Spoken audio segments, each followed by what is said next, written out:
సత్యం శివం సుందరం శ్రోతలకు నా హృదయపూర్వక అభినందనాలు తెలుపుతూ ఈ వినాయక చతుర్థి మీ అందరి ఇళ్లలో సుఖ సంతోషాలు నిండాలను కోరుతూ మన హిందూ సాంప్రదాయంలో పురాణాలు ఇతిహాసాల ప్రకారం గణేష చతుర్థి అంటే శ్రీ వినాయకుని పుట్టినరోజు. వినాయకుడు శివపార్వతుల ముద్దు బిడ్డడు. హిందువులు ఈ వినాయక చవితిని అత్యంత శ్రద్ధాభక్తులతో 9 రోజులు చేస్తారు. గణపతి తాము చేయబోయే పనిలో అడ్డంకులు తొలగించి విజయవంతం చేస్తాడని, సర్వ సంపదలు సమకూరుస్తాడని నమ్ముతారు. చవితి మొదలైన రోజు నుండి ఆ ఊరిలోని ప్రతి పందిరిలోని వినాయకుడిని దర్శించి తమ మనస్సు మాంజులను భక్తులు సమర్పించుకుంటారు. శుక్లాం వరదరం విష్ణుం శశివర్ణం చతుర్భుజం ప్రసన్నవదనం జాయే సర్వ విఘ్నోపశాంతయే. భారతదేశంలో ఈ ఉత్సవాలు ఎంత ఘనంగా ఈనాడు జరుగుతున్నాయంటే అందుకు ఆద్యుడు శ్రీ లోకమాన్య గంగాధర్ తిలక్ గారని చెప్పవచ్చు. భారతీయులు బ్రిటిష్ పాలకుల నుండి స్వాతంత్రం గురించిన పోరాడుతున్న రోజులవి.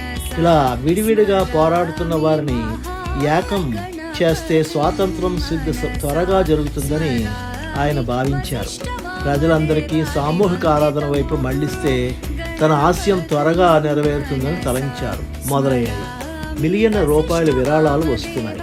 ఇది ఆ విఘ్న వినాయకుడికి ప్రజలకు ఉన్న విశ్వాసానికి చిహ్నం. ఇది ఆ విఘ్ననాయకుడి పట్ల ప్రజలకున్న విశ్వాసానికి ఒక చిహ్నంగా చెప్పవచ్చు. 1801లో ఏర్పాటైన ఈ సిద్ధ వినాయకునికి బంగారు కిరీటం రత్న ఖచ్చితమైన గొలుసుతో విరాజిల్లుతూ ఉంటాడు. ఈ ఆలయంలో విఘ్నేశుని తొండం అన్ని ఆలయాల్లో ఎడమవైపు ఉన్నట్లుగాక కుడివైపు తిరిగి ఉంటుంది. గణేశుని తొండం కుడివైపుకి తిరిగి ఉండడం ప్రాపంచిక కోరికల నుండి విడివడి మోక్ష మార్గం చేరడానికి చిహ్నం. సిద్ధి వినాయకుని ఆలయంలో విఘ్నేశుని విగ్రహం నల్లని గ్రానైట్ రాయితో 2.5 అడుగులు ఎత్తు ఉంటుంది. గణేశుని భార్యలైనటువంటి విద్య విజయానికి, సిద్ధి ఐశ్వర్యానికి చిహ్నంగా గణేశునికి ఇరువైపులా ఉంటారు. 1952వ సంవత్సరంలో ఈ సిద్ధి వినాయక ఆలయం పరిసరాల్లో పూజనీయుడైన హనుమంతుని విగ్రహం దొరికింది. ఈ విగ్రహాన్ని గుర్తించిన భక్తులు పూజారికి చెప్పగా ఆ విగ్రహాన్ని ఆలయంలోకి తెచ్చి అక్కడ ఒక గుడిని హనుమంతునికి కట్టారు. వేల మంది భక్తులు ప్రతిరోజు హనుమంతుని దర్శనానికి వచ్చి ఆయన ఆశీస్సులు పొందుతుంటారు. ఈ ఆలయంలో ఉన్న సిద్ధి వినాయకునికి ఒక ప్రత్యేకత ఉంది. పరమశివునికి ఉన్నట్లుగా విఘ్నేశునికి కూడా 3వ కన్ను ఉంది.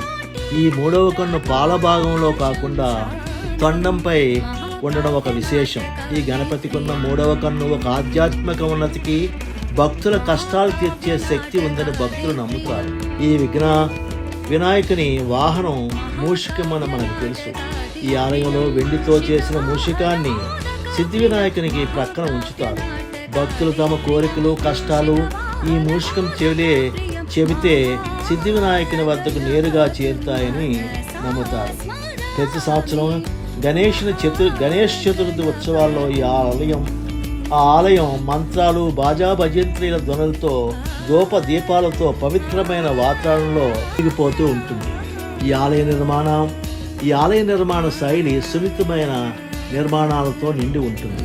వీలైతే మీరు ఈ సిద్ధి వినాయకుని ఆలయం దర్శించి ఆయన ఆశీస్సులు పొందండి.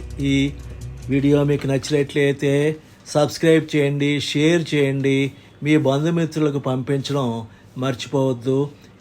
ఈ గణేష చతుర్థి నాడు ఆయన ఆశీస్సులు మెండుగా మీకు లభిస్తాయని ఆశిస్తూ జై హింద్, జై శ్రీరామ్.